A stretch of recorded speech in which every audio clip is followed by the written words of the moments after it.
es un académico de origen peruano, naturalizado mexicano. Ha trabajado los últimos 30, 40 años sobre la migración México-Estados Unidos. Y a partir de una serie de ensayos fue generando un libro que precisamente da a luz en 2017, en el que se recopila básicamente lo que es la historia de la migración México-Estados Unidos. En ese contexto es en el que surge este libro, que se llama básicamente Historia mínima de la migración México-Estados Unidos.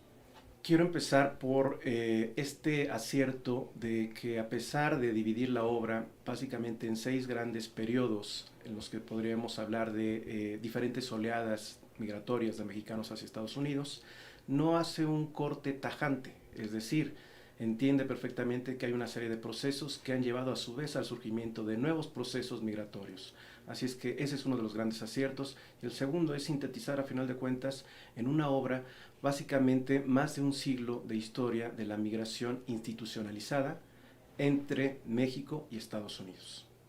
La vigencia es tal que nos permite entender no únicamente el contexto en que se han dado las diferentes oleadas de mexicanos hacia Estados Unidos, los diferentes procesos, sino también nos permite entender por qué hoy en día la migración México-Estados Unidos sigue siendo relevante, a pesar de que han disminuido las grandes oleadas de mexicanos yendo hacia Estados Unidos. Hoy en día México, como todos sabemos, es un país que no únicamente es expulsor de migrantes, también es, a final de cuentas, un país que en este momento está afrontando otros patrones, entre ellos el tránsito de centroamericanos, entre ellos también la llegada ya de centroamericanos que se quedan a vivir a nuestro país, de africanos incluso también, es más, hasta de haitianos, pero también entender que México también es un país de retorno.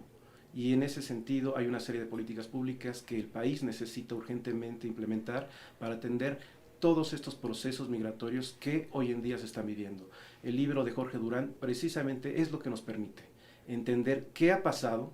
desde el siglo XX hasta inicios del siglo XXI, para, por ende, tener una serie de lineamientos que nos permitan desarrollar políticas públicas para atender tanto a nuestros connacionales en Estados Unidos, como entender por qué las políticas migratorias en Estados Unidos han oscilado entre la necesidad de atraer mano de obra, por ejemplo los braceros en su momento, como la necesidad también de entender por qué existe un ambiente tan ríspido y de racismo y xenofobia en contra de los mexicanos que viven en Estados Unidos.